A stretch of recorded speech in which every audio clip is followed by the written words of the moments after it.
جحیل که یه پیگشتی ناف عبادت خود تعالی دا.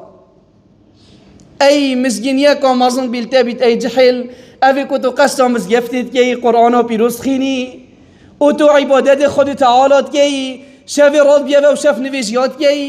جبر خود تعالی تسنت و یا جیبه جیگیری و رهید خود اید بردایی جبر سنت و پیغمبری و تو کسی اگه پاقش و بجینی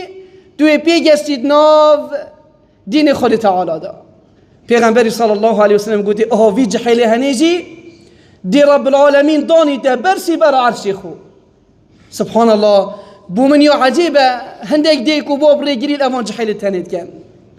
که چاوی حجاب یا کرید بشیلو تجی که قرای من قصد مزگفتی نگه دو هندک چه مزگفتی چه نعوذ بالله. پیغمبر ده محمد صلی الله علیه و سلم ید بیجیتن اف جحیل هنی دل برسی برا عرش رب العالمینی بیتن رجا قیامتی یه بیگستید ناف عبادتی دا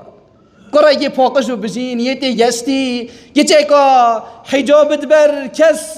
سر و جاو و جسمی وی نابینیتن خود تعالی ترسیتن وی گفت که خود تعالی دانیتن برسی برا عرش خو. و هر وصا کسی که دی رجل قلبه معلق بالمساجد ظلامك دلوي مزقفتي وگری دایه. الله اکبر. یلهی وی کادی کنگی بانگی نیو رو هد دا بچیدن نویجا خوب جماعت کردن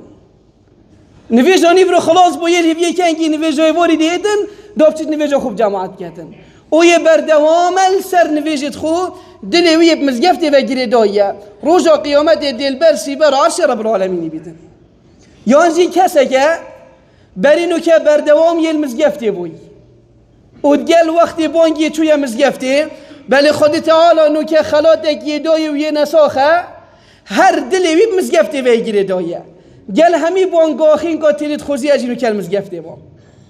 و حس کردم چی ده مزگفتی بله جبر وی خلات خود تعالی دایی نشید بچیدن قلبه معلق بالمساجد هر دلی وی گیره دایه مزگفتی و روز قیامت پیغمبری صلی الله علیه وسلم گویی افصن فی هنیجی دل برسی برا عرش رب العالمینی بیتن چنکی دلی وی گیری دایب مزگفته با چند یا خوش وقتی که هم با کسی دان عمر بینین بردوام یه پریکا مزگفته با پاقشو بجین سیواگه گید برین که دایل هیویا بانگی دهنه مزگفته رین نخاره دعا کن ذکر خود تعالی کن دمین الهیویا بانگی ما بین بانگ و قامت و یه دعات کن. رجل قلبه معلق بالمساجد